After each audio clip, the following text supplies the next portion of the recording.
तरफ आ गया. Mm, 20 minutes should be good. good, good, 25, good. 30. Hi guys, welcome to IndieCast. And after a long time, after 2 weeks, I think, after two episodes, I would say that Raj and I are doing an episode just by ourselves, and we don't have a guest appearance. There is going to be another guest appearance very soon, but that's a surprise for you guys. And in today's episode, we're going to strictly focus on the ceasefire deal, which has been agreed upon allegedly by Hamas and the Israeli government.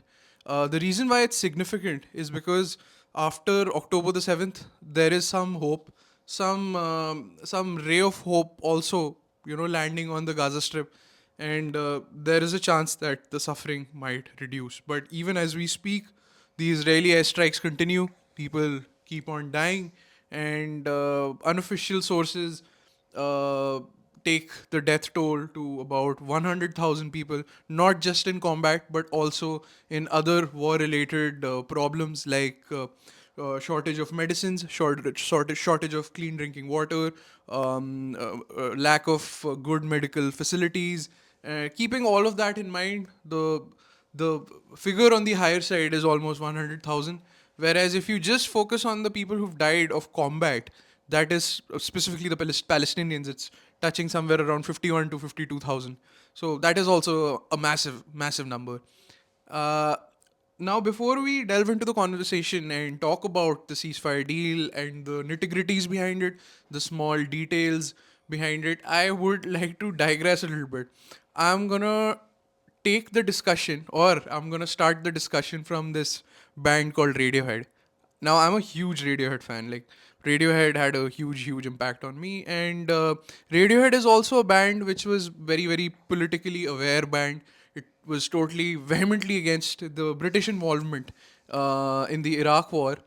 And given that it was such an aware band which always talked about a lot of excesses that would be committed by international leaders and the Western world, it was apparent that they would have raised their voice against the Israeli forces.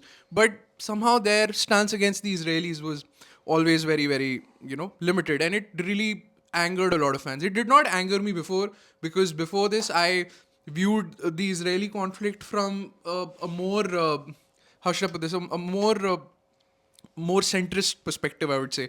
I would always try to, say that, okay, fine, there have been excesses committed by the Israeli government, but I would always try to justify that by stating that these attacks were happening from the Palestinians. But after the October 7th attacks, my perspective changed a little bit, and I thought that now what is happening and what is being done by the Israeli forces, and specifically the siege, the excessive civilian casualties, the sheer brutality, the deaths of journalists, I thought that it is high time that I do not just put myself at the center and empathize more with the Palestinians. So from that perspective, I thought that Radiohead would have raised their voice, but I found out that one of their rhythm guitarists, Johnny Greenwood, his wife is Israeli. So naturally, their stance towards this conflict was a bit soft, and automatically I was drawn away from their music.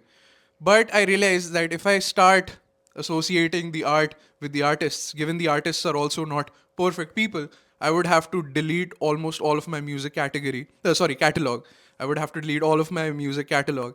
And given that, I have just, taken this weird turn in my life and my philosophy where I would probably not view these artists, these musicians, as perfect people. And I would, view them with a lot of their flaws as well. So, concluding this digression, I would like Raj to now take over the conversation and talk about the relevant issues at hand. Well, I mean, I think Qatar brokered the ceasefire. I believe there was a lot of role played by Qatar, even some behind the scenes, maybe by Egypt. And I think up until now, the ceasefire is set to happen over three stages, and at any moment it can get derailed. The sensitivity of the conflict and the amount of lives lost, the anger maybe in the Palestinian people, the anger maybe on part of many Israeli sects is also still there. So it's a delicate ceasefire. Netanyahu's party always has this sort of vision of greater Israel. So as much military action they can engage in, they prefer it that way. So I mean, let's look at it like this: that the ceasefire is at a very delicate stage right now. It's a phasiac ceasefire in the sense that it's supposed to happen in three phases. The first phase is basically with respect to the release of hostages, the surviving hostages rather, who had been captured by Hamas post the October 7th attacks. Not many of them are surviving, but some surviving hostages and some captured Israeli soldiers were with the Hamas who will be released. And from the Israeli side also, many prisoners and many detainees from the Palestinian side will be released. That is the first step. Following which, I think there are clauses about returning of the bodies of Israeli hostages who may have died and things of that sort. And then the final phase has things to do about humanitarian aid and rebuilding of Gaza and the future course that it can take Yeah. and all of that.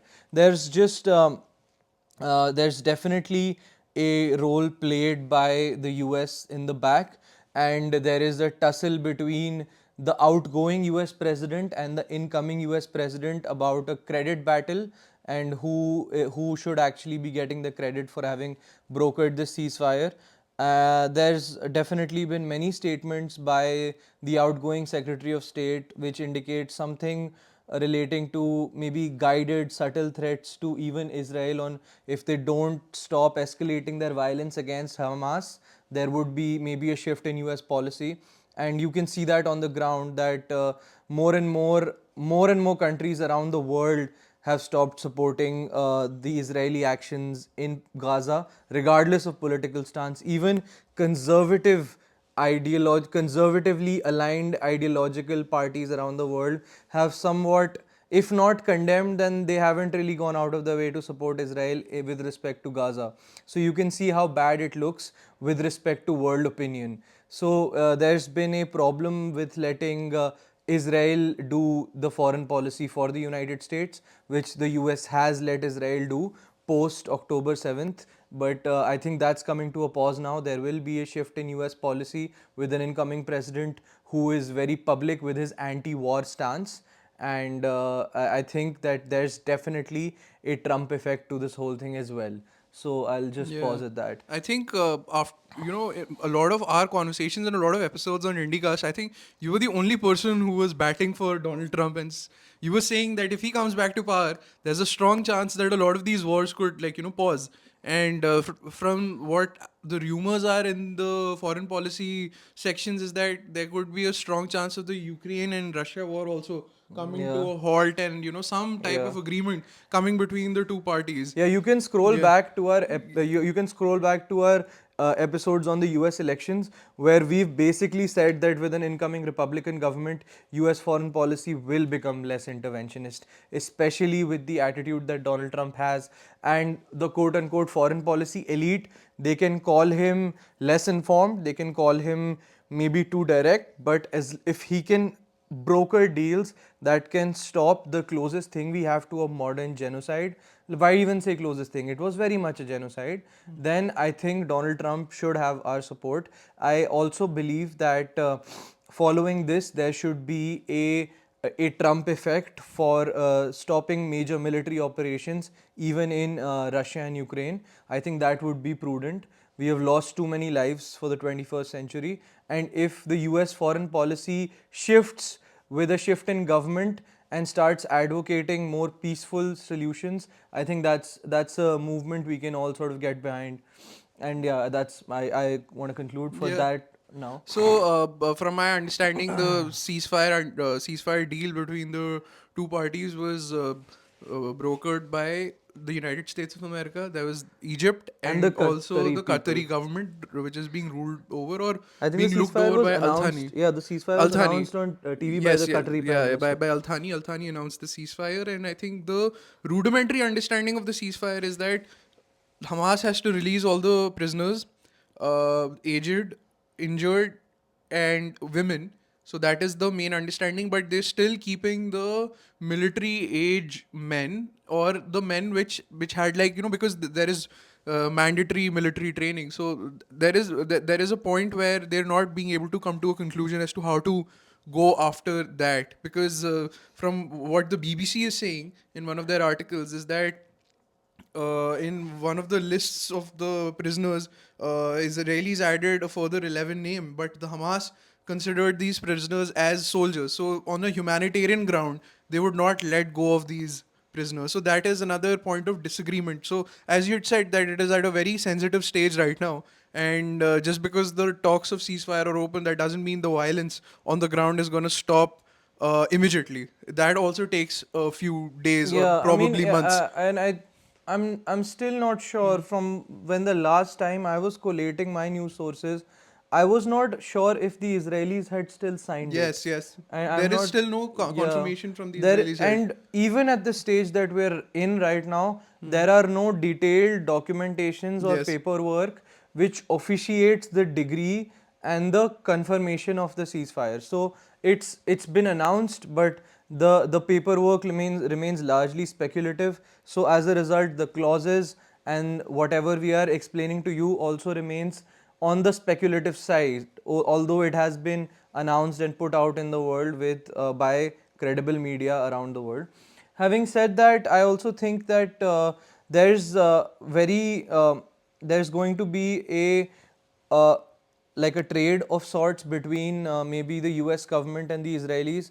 The AIPAC, AIPAC, I don't know what it's pronounced as. It's a very influential lobbying group in the United States. So they will pull their strings in the US government for maybe if the US government is advocating for some kind of peaceful resolution, they may have to maybe cede some Israeli demands into making more settlements in the West Bank, or maybe officially starting to recognize maybe the Golan Heights as Israeli territory. So there will be a concession by the Americans, I feel, absolutely. if it takes for them to get a ceasefire from the Israelis. I think there will be some lobbying for that part also. So having said that, as long as people aren't dying, you can have a moral discussion about the latter part of it. I also think that it would be time for Israel to reassess what the stated objectives were of their invasions and their ground operations. The Israeli government, the Netanyahu's party and his ministers would always say that there would be no cessation of military operations till they would not totally demolish or destroy the on-ground cadres of the Hamas. Well, according to again the outgoing US Secretary of State Anthony Blinken, there has been a almost a substitution of all the cadres of Hamas that were eliminated by new ranks, because it just becomes that much easier to recruit people when you're in an active combat situation. So I don't think that that stated policy objective was attained. If it was about rescuing the hostages, That wasn't half achieved. of them have passed away, Yes. unfortunately, very unfortunate. And the ones that you are getting back will be traumatized of years and years, of a year and a half of being imprisoned and tortured. So the Israelis have to reevaluate their stated objectives, and I think a peaceful era, if it is coming and this war is being paused, I think it is a fortunate news, and to the credit of whichever US president, the outgoing one or the incoming one, whoever ensured peace, it's worthy of Yeah, support. I mean, to add to this point, what we can see now is that with the destruction of Hamas, with the destruction of Hezbollah, and with the Houthis absolutely being totally cut off from geography, we can essentially say that Iran's role in Middle East, and of course the fall of Bashar al-Assad, Iran's role in the Middle East has been neutered to a very large extent. So we can also say that the domination that the Iran-led factions were enjoying, specifically in most of the The 2010s, the axis of evil, the the quote unquote axis of evil. yeah, I mean, I wouldn't call them axis of evil. I No, no, feel that's what the I think Americans want to the use. US Yeah, foreign policy calls I them. feel I have anyway. That's a conversation for a different. But we can say that now, if you see it from the angle of from the communal Islamic angle, right? You can confidently say that the Shias have been put out of the picture. Now the savior of Israel's can can be Sunnis all over again. Like, if you want to view it and restrict it from that, that limited perspective. Even though Hamas is a Sunni organization, but most of its funding and most of its weaponry and firepower was coming through Iran, through Hezbollah. There was a lot of support from the Syrian government as well.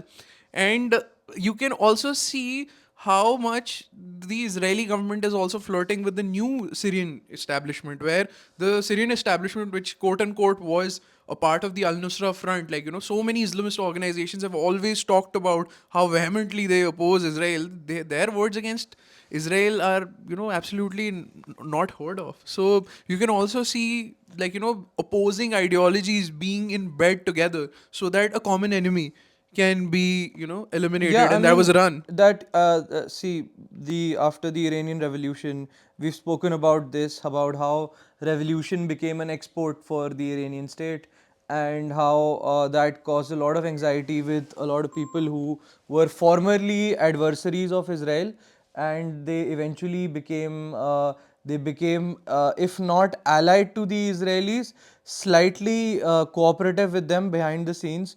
We all know how Arab countries assisted Israelis in taking down Iranian missiles when Iran was trying to strike, Tel Aviv. Yeah, also when So the Palestinians were gaining a lot of power in and around Jordan, it was the Pakistani government which helped in quelling down the Black September revolt. So yeah, you've got these bunch of Pakistanis, always talk about being pro-Palestine, but your government under General Zia-ul Haq played such an important role in, absolutely demolishing one of the last strong movements, specifically Marxist movements of the Palestinian resistance. yeah, I also think that there's a historical context to how Israel has cooperated with the larger international well-being, for the lack of a better word, at the request of the US. I keep thinking about how Israel was struck by Iraq many times in the 1991 invasion of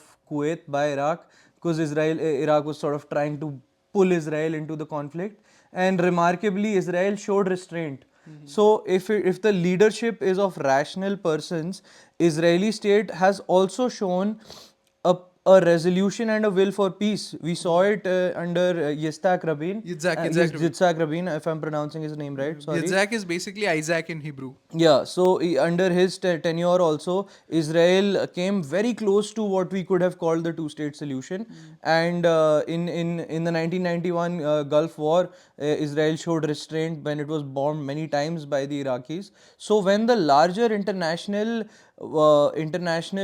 rules-based order is being threatened, and the US makes its stance clear what it needs from the Israelis. Israelis have cooperated in the past. I think Netanyahu and his party are just slightly more extremist than the other Yeah, I Israeli understand their political elite, extremism, maybe. but you have to understand that an attack like October 7th has also never happened on Israelis, on the Israeli, state, because like that scale, that massacre was huge, bro. Like, and given that the Jewish population is anyway a lot smaller, I'm not trying to justify their retaliation, but I can see as to why they were so angered and why they basically went ahead and committed this genocide is because they never thought that Hamas is capable of carrying out such an attack, such an audacious attack. So yeah, man. I mean, 1,500 people dead for a small community. They will go all guns blazing. So, I mean, yeah, I'm critical of the Israeli state, but I feel there should have been some thoughtful reconsiderations as to the leadership of the Palestinians as well. And at the end of the day, no one won. I mean, you can say that, oh, Israel was cornered, but Israel's goals politically to an extent have been achieved. They got rid of Ismail Haniya. They have essentially dismantled Hezbollah. Hezbollah is nowhere to be seen. Iran's influence is gone. So now there is absolutely no one to fund Hamas. You know Egypt's stance against Hamas. Hamas will never be supported by the Egyptians the way the Iranians used to support them. Of course, the Egyptians might look away when Hamas is arming itself. That might be happening specifically in and around Rafah. But I don't think Egyptians would be okay with Hamas, being funded and trained. That's my opinion. So I feel nobody won in this conflict. I think. Yeah, Yeah. I think you just saw excesses. Yeah, on both the sides. And I'm glad that this ceasefire Yeah. is coming. I hope it turns out to be an extended humanitarian pause. I was watching a footage, I think, on Al Jazeera of trucks lined up of like to like miles of just aid that was trying to find its way into Gaza, like medical supplies, food packages, that kind of stuff, because Gaza has sort of just been leveled. There are theories of people basically trying to say that Israel basically entered into the ceasefire, that a bombing fatigue had come in, that there was actually nothing more left to bomb in Gaza. Yes. About 90% of its population is now displaced. So it's a day late and a dollar short, this effort to sort of establish peace now. But better late than never, I guess. And I hope it sort of continues. And I think we We can conclude the conversation. conclude It the was a short conversation on that episode note. because it was something that had just happened, and we thought that we should give our two thoughts. And Thank- because we need to see how the yeah, ceasefire plays let's out. see. Let's see how the ceasefire goes ahead. Thank you so much for joining in. We're coming up with more episodes. We're getting in more guests as our channel expands. Please stay hopefully- tuned Yeah, and please stay keep tuned. subscribing and Yeah. sharing and all that Yeah, jazz. thank you so much, and yeah, thoughts and prayers for everyone who suffered in this terrible conflict. And yeah, thank you. Good night. Thank you. Love you. Bye-bye.